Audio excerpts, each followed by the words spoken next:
crier? Yes, in the right moment, yes. Yeah. Tonight, you think you'll shed some tears? I mean, everything that's been here in this building, the people that you've met, just what do you think you're gonna feel? I think maybe by myself, I will, but it's going to be fun. It's going to be excitement. It's going to be understanding that this is something that we're moving on from, and that we had an unbelievable time here. It was incredible, and yeah, there'll be a little bit of emotion for sure. Your favorite moment in this building is what? Oh, If you can't give us one, maybe give us 4 or 5. you know what? The series against Chicago, that was huge. That was a lot of fun. Goosebumps. Yeah, the win against Nashville, Game 5 here, where we went on to the next round. That was a really special night. Ray Whitney scoring. Well, Ray Whitney or Martin Hansel? Martin Hansel scoring. Hearing that horn, hearing that once in a while was good. I remember every time I heard that was good. So. Yeah. Jersey night. I mean, that was like that. Yeah, for my family to be on the ice, for my friends to be on the ice, for people I love to be in the stands, and to have that honor was incredible. So yeah, that was. I can't even explain that night. That's something is just surreal. Where are you going to put that thing? I mean, can that fit at ASU? Can the banner? Can we put it there? Can we put it on top of the arena? Maybe. Hey, you can do whatever you want with it. That's something that that night was so special, and that's a special thing. When it comes to what this could mean for the team moving forward, how confident are you something gets done with a new arena? Well, that's our whole goal. That's what the reason that we're doing what we're doing is we want to make sure the Coyotes stay here in the Valley, and then we have an opportunity to become that franchise that I think we can become. And that's a staple franchise that is the envy of the league because of the environment of the Valley and the people, and you get the right people involved. You have that opportunity, and I'm excited about that. That part I'm really excited about. Yeah, and the young talent that's coming up, you just tell people to be patient, right? Is that right? Well, in our sport, it takes a little bit longer than you want, but at the same time, we have some young guys that it's really fun to watch them play, and looking forward to us taking those steps and getting going in the right direction and building from a foundation that can be good for a long, long time. There are a few bigger sports fans in this city than you, so anytime we can just talk and I can put a mic in your face, I always want to ask you, what else is going on? What did you make of the Cardinals going to get Hollywood Brown? Hollywood Brown, I love it. Tyler's best friend, I right? know.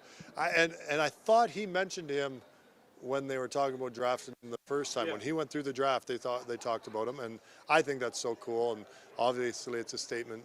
I'm a huge Steve Keim fan. I just think he's awesome, and I think what he did was pretty special. You get control of a wide receiver for 2 years with the 23rd overall pick. I think that's really special. Yeah, now that offense, Cliff can do whatever he wants with it, right? We can find a running back today or tomorrow, and then all of a sudden. We're going to be excited. Losing Chase was something that he was so dynamic for them, and it was going to be a lot of fun. But you add someone in to fill that role, it's going to have a sick. So when Steve Keim pulls off them, do you text him? Like, did you say anything to him? No, but we do text every now and again, and he's a little busy right now, so I'm not going to be bothering him. Hey, can you respond to this real quick? I know you got nothing else going on today. Valley legend. I mean, that's like you have to. If Shane Doan sends you a text, like you have to respond. Well.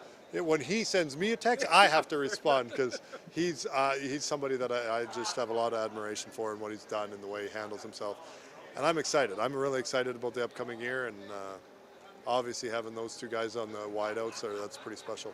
We'll get you out here on this. The Suns, what have you made of what they've been able to do? And how incredible is this guy who played late into his career, what Chris Paul is doing at his age? 14 for 14. I mean, that's just unbelievable to see him do that, and the way that he controls the offense, and to see Booker do what he did in the last 2 minutes is. He was like, "Hey, don't forget about me." Yeah. Like, that's what that was. That was that three. I think there was a minute and 50 left in the game when he hit it. That was something that, as a fan, you get goosebumps for. And their whole organization. I mean, the way Monty Williams and James Jones is kind of running that organization. It just blows me away with the way they handle themselves, the way that they continue to show how to be a first-class group. Monty Williams, I will never forget seeing him going into the Bucks dressing room. That is something that, as a competitor and someone that likes to win, to see him do that and see him handle himself that way, I would love for someone to have to come into our dressing room this year and say, hey, do the same thing. Yeah. I think he deserves that, and I look forward to seeing that. So what do you think about the matchup with the Mavs? Luka's good, like really good. I think it's going to be cool to have Da and Luka going against each other. That always makes it That fun. debate, we talked about that for years, right? Who they should have gone with? It seems pretty even now, right? Well, yeah. I mean, do you want the 7'2" guy that moves really well, or you want the 6'9" guy that's an unbelievable point guard? I think obviously both organizations are so excited with who they got, and it's going to be a fun series. And I'll probably be yelling at the TV a bunch again. And maybe I went to Game 5, so that was a lot of fun. My son and I went to Game 5, had a blast. And Larry's involved with them, so now it's so cool to see everyone getting involved. What are you like watching a Suns game? Are you like a normal fan? Yeah, completely. Like just a huge fan. I think it's so cool. I love their team and the way it's designed, and I love the idea that they have fun, because when you're having fun, you're creative, and you watch them have fun before the game.